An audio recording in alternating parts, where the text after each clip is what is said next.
Welcome back to World Crisis Radio. So we were speaking of the G20 in Toronto, Canada, I guess it was, this past weekend. The spirit of brooding ruled the roost. The spirit of savage, brutal austerity. Even though there was a quibble by Obama, he wants other people to stimulate and inflate, even as he tries to make the transition into budget cuts. But the principal piece of insanity coming out of this was you've got to cut your deficits by 1/2 by the year 2013. Well, the current U.S. deficit is $1.5 trillion, and if you want to cut half of that, that's $750 billion. That's a lot of budget cuts. Now, what if you really do that? You'll destroy the U.S. economy. You'll destroy the U.S. budget. It's the same thing we've seen again and again. Brüning found it in Germany between 1930 and 1932. The more you cut the budget, the more you gouge social services, the more you raise taxes. That part too. You will destroy the only parts of the economy that are left. Many of them depend on the state sector. Fine. You're going to destroy the state sector. Your overall economic activity goes down towards zero. Every time you fire government workers, they cease to pay taxes. They become people who demand unemployment benefits. If you then turn around and deny them the unemployment benefits, which is being done now or attempted, then you turn them into activists for totalitarianism. They become available as a mass of terrified, super exploited, useful idiots who will turn in any direction. And we're seeing that too. In other words, you destroy your political system in addition to destroying your budget and your economy. And worst of all, you destroy your human capital. You destroy a whole generation of people by destroying their education, destroying their career opportunities, and precipitating them into the despair and the lumpen proletariat, right? The proletariat in rags, the jobless world where there is no hope. So Obama went along with this. This is a piece of insanity, and this points us toward this very sinister lame duck session coming up now at the end of this year. Watch out for what Obama is going to try to do in November, December, using a mass of lame duck congressmen who have no hope of a political career. They have every hope of a Wall Street career as a board member or a consultant. They're going to be bought, and they're going to vote for the most monstrous stuff. They're going to vote for cap and trade, a $1 trillion tax on top of everything. They're going to vote on anything Obama has left over. If it's this financial regulation bill, they'll try to vote for it then.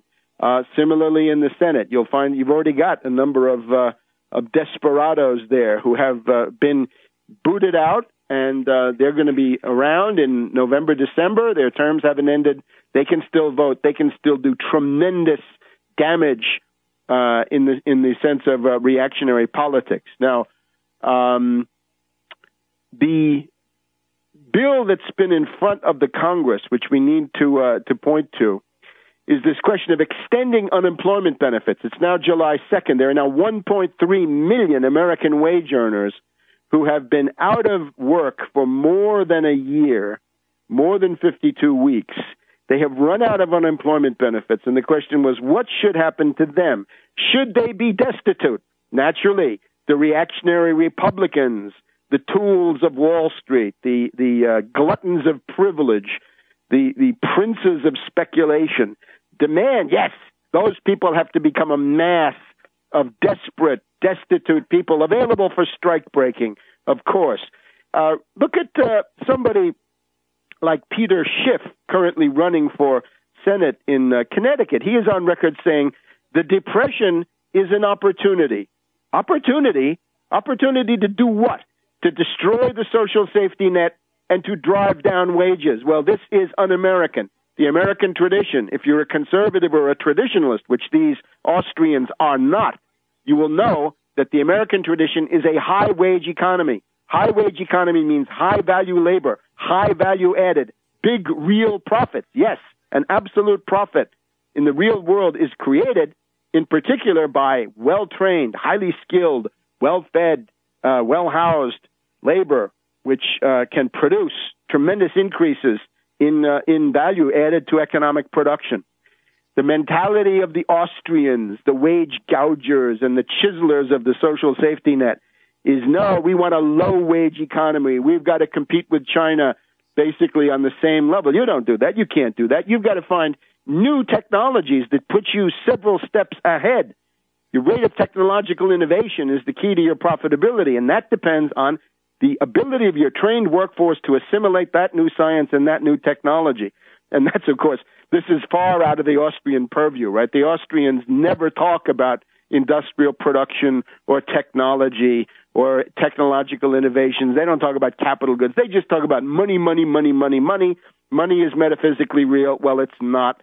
What is real is factories and workers in them producing things. And the question is, what's the quality of that? And it doesn't have to be belching smokestacks. It can be it can and should be ultra modern.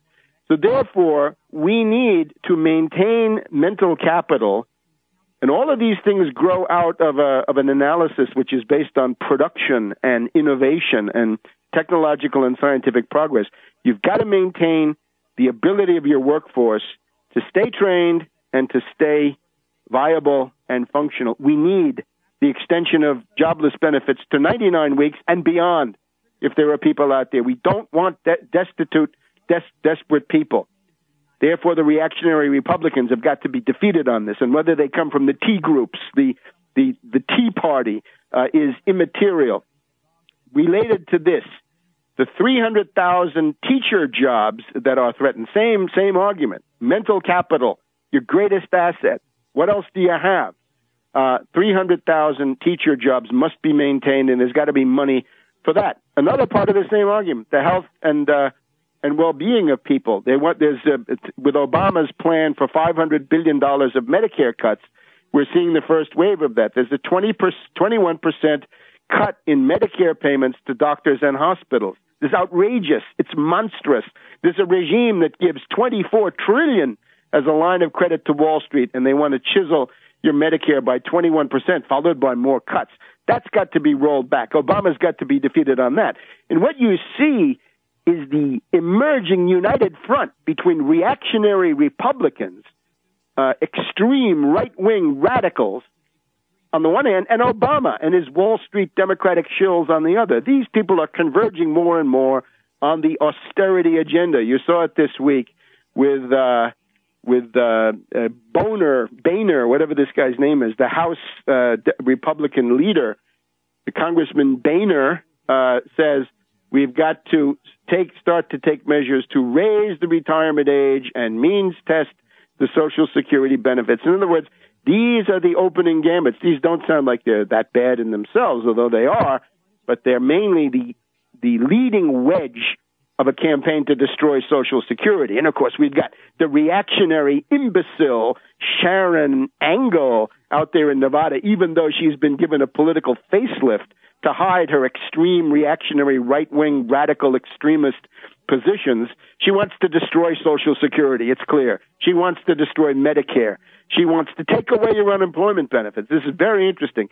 Emerging in the Republican argument is not just that you can't afford unemployment benefits because of this economy, of course, created by Wall Street, as they damn well know, but that unemployment benefits are intrinsically bad because they allow lazy people to lie around and not look for work when they should be out there taking minimum wage or sub-minimum wage jobs. And this, of course, is the argument that we saw 1937 in the reactionary regroupment during the New Deal, when people found that they couldn't gouge people because you could, particularly in the South, they said that they couldn't get household workers because the household workers could go to the WPA and make more than they could as household workers. Then you had a real rebellion of, in particular, the Southern ruling classes and ruling elites who wanted their house servants and they wanted them cheap.